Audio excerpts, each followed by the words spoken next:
বাংলার বিধানসভা ভোট কি ক্যান্সেল হয়ে যেতে পারে? আবার কি পুনর্নির্বাচন হতে পারে বাংলায়? বিধানসভা ভোট, যেই বিধানসভা ভোটে বিজেপি একটা বিপুল ম্যান্ডেটে নিয়ে জিতে তাদের এতকালের স্বপ্ন পূরণ করে ক্ষমতায় এসছে, সেই বিধানসভা ভোটের বৈধতার উপরেই কি এবার প্রশ্নচিহ্ন উঠে গেল? কেন এই প্রশ্নগুলো করছি? এই প্রশ্নগুলো করছি কারণ বেশ কয়েকটা নতুন আপডেট এসছে এসআইআর মামলায়। যেই এসআইআর বাংলার ভোটের অন্যতম প্রধান ইস্যু ছিল, যেই এসআইআরকে নিয়ে নানান রকম জলঘোলা হয়েছিল, নানান রকম বিতর্ক হয়েছিল, এবং যেই এসআইআরের জন্য তৎকালীন sitting chief minister Mamata Banerjee high court supreme কোর্টে চলে যান, সুপ্রিম কোর্টে গিয়ে লড়াই করেন এবং শেষ পর্যন্ত একটা ট্রাইব্যুনাল গঠন হয়, একটা লজিক্যাল ডিসক্রিপেন্সির লিস্ট তৈরি হয় এবং সেই ট্রাইব্যুনালের কাছে যায় এবং তার ইনভেস্টিগেশন শুরু হয় যে কারা কারা বৈধ ভোটার তার। পরবর্তীকালে বিধানসভা ভোটে বিজেপি বিপুল ম্যান্ডেট পাওয়ার পরে তৃণমূল অভিযোগ করে এই এসআইআর এর মাধ্যমে, এবং তৃণমূল সহ একাধিক বিরোধী দল অভিযোগ করে যে এই এসআইআর এর মাধ্যমে ভোট ম্যানিপুলেট করা হয়েছে, বিজেপি জেতেনি, ভোট চুরি করে জিতেছে, এই অভিযোগ তোলে বিরোধীরা, বিশেষত তৃণমূল। তার ভিত্তিতেই একটা কেস হয়েছিল আদালতে, সুপ্রিম কোর্টে। কারণ সুপ্রিম কোর্টে বিচারপতি জয়মাল্য বাগচি তিনি বলেছিলেন যে যদি এরকম আমরা দেখতে পাই, ইলেকশন কমিশনকে বলেছিলেন যদি এরকম আমরা দেখতে পাই কোনো বিধানসভা কেন্দ্রে যে ডিলিটেড ভোটার, সেই ডিলিটেড ভোটার হচ্ছে গিয়ে জয়ের মার্জিনের থেকে বেশি, তাহলে সেক্ষেত্রে কিন্তু আমাদের সন্দেহ জন্ম হবে। এই কথাটা জয়মাল্য বাগচি বলেছিলেন, জাস্টিস জয়মাল্য বাগচি।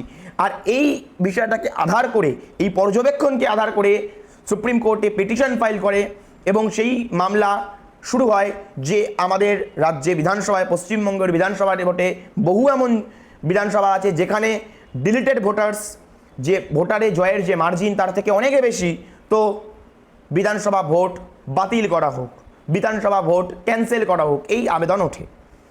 এতদিন সেভাবে বিষয়টা আইনি জটিলতার সম্মুখীন না হলেও, বিষয়টা এতদিন বেশভাবে গতি না পেলেও, এই মুহূর্তে কিন্তু বিষয়টা একটা বিশাল বিতর্কের জন্ম দিয়েছে। তার দুটো কারণ। প্রথমত কংগ্রেস এমপি ঈশা খান চৌধুরী একটা আরটিআই করেন। সেই আরটিআইতে জানা যায় 7ই আগস্ট অবধি প্রায় 82,800 মতন মানুষের যে যে 28 লাখের যে একটা এসআইআরের যে লজিক্যাল ডিসক্রিপেন্সির লিস্ট ছিল, তার মধ্যে 82,800 মতন, প্রায় 83,000-এর কাছাকাছি মানুষের যে ট্রাইব্যুনাল, সেই ট্রাইব্যুনাল তাদের শুনেছে এবং চূড়ান্ত সিদ্ধান্তে পৌঁছে গেছে, তাদের বক্তব্য শুনে চূড়ান্ত সিদ্ধান্তে পৌঁছে গেছে। এবং এখানেই উঠে আসে একটা শকিং ফ্যাক্ট যে তাদের মধ্যে 75,000-এরও বেশি এমন মানুষ আছে যারা বৈধ ভোটার, অর্থাৎ আপনি যদি পার্সেন্টেজে দেখেন তাহলে 91% হচ্ছে বৈধ ভোটার। যদি এই হিসাবে যদি দেখা যায় তাহলে একটা বড় সংখ্যক মানুষ, এই লক্ষ লক্ষ আবেদনের মধ্যে একটা বড় সংখ্যক মানুষ তাহলে বৈধ ভোটার হওয়ার কথা। যদি তাই হয়ে থাকে তবে এতগুলো বৈধ ভোটারকে বাদ দিয়ে করা একটা বিধানসভা নির্বাচন, তাকে কি বৈধ মানা যেতে পারে? কারণ এই এতগুলো যে বৈধ ভোটার, এই ভোটাররা যে বিধানসভা ভোটে কোনো প্রভাব বিস্তার করতে পারতো না, এই বিধানসভা ভোটের রেজাল্টে যে কোনো পরিবর্তন আনতে পারতো না, এই গ্যারান্টি কি নিতে পারে ইলেকশন কমিশন? এই প্রশ্নগুলোই উঠে আসছে। আর ঠিক এই ডেটা, যে একটা কেন্দ্র আছে যেখানে 800 সামথিং ভোটে জিতেছে, সেখানে 8,000-এর ওপর ভোট বাতিল হয়ে গেছে, এরকম একাধিক কেন্দ্রর এক্সাম্পল তৃণমূলের লয়াররা, তৃণমূলের আইনজীবীরা তুলে ধরেছেন আদালতের কাছে।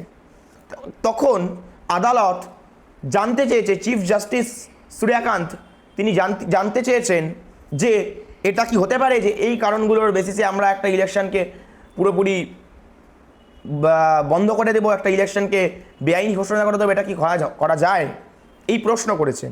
এবং এই প্রশ্ন করার পরে তিনি প্রতিটা বিধানসভা ওয়াইজ ডেটা চেয়েছেন, যে প্রতিটা বিধানসভায় কতজন লোক বাদ গেছে, তাদের মধ্যে কতজন অ্যাপ্লাই করেছে।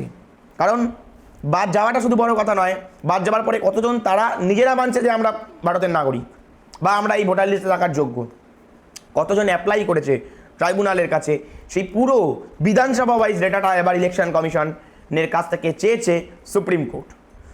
তবে যদি এই বিষয়টা প্রমাণ হয়ে যায় যে মার্জিন যে ভোটারদের মার্জিন সেটা ডিলিটেড ভোটারের থেকে বেশি কম, ভোটারদের মার্জিনটা ডিলিটেড ভোটারের থেকে কম বিভিন্ন কেন্দ্রে। তবে দুটো অপশন বা তিনটে অপশন থাকতে পারে। একটা হতে পারে যে বলল যে না, একটা ভোট হয়ে গেছে, এভাবে ভোট ক্যান্সেল করা যায় না, বন্ধ করে দিল। 2 নম্বর অপশন থাকতে পারে যে ওই পার্টিকুলার বিধানসভাগুলোতেই আবার পুনর্নির্বাচন করানো হলো, উপনির্বাচন করানো হলো। আর লাস্ট অপশন যে গোটা বিধানসভা ভোটটাই বাতিল করে ফ্রেশ বিধানসভা ভোট ডিক্লেয়ার করা হলো, বর্তমান বিধানসভাকে ভেঙে দেওয়া হলো, সরকার ভেঙে দেওয়া হলো। এই তিনটে অপশানে কিন্তু খোলা থাকছে যদি প্রমাণ হয় যে মার্জিনটা সেটা অনেকটাই কম বহু বিধানসভা কেন্দ্রে ডিলিটেড ভোটারের তুলনায়। এখন পুরোটাই কি হতে চলেছে সেটা তো ভবিষ্যতের গড়বেশি উত্তর আছে, কিন্তু এই পুরো বিষয়টা, এই পুরো আইনি জটিলতা এবং উঠে আসা বিভিন্ন তথ্য ঘুরিয়ে পেঁচিয়ে কোথাও না কোথাও গিয়ে আমাদের পশ্চিমবঙ্গের বিধানসভা নির্বাচনের বৈধতা এবং স্বচ্ছতার উপরে প্রশ্নচিহ্ন তুলে দিচ্ছে।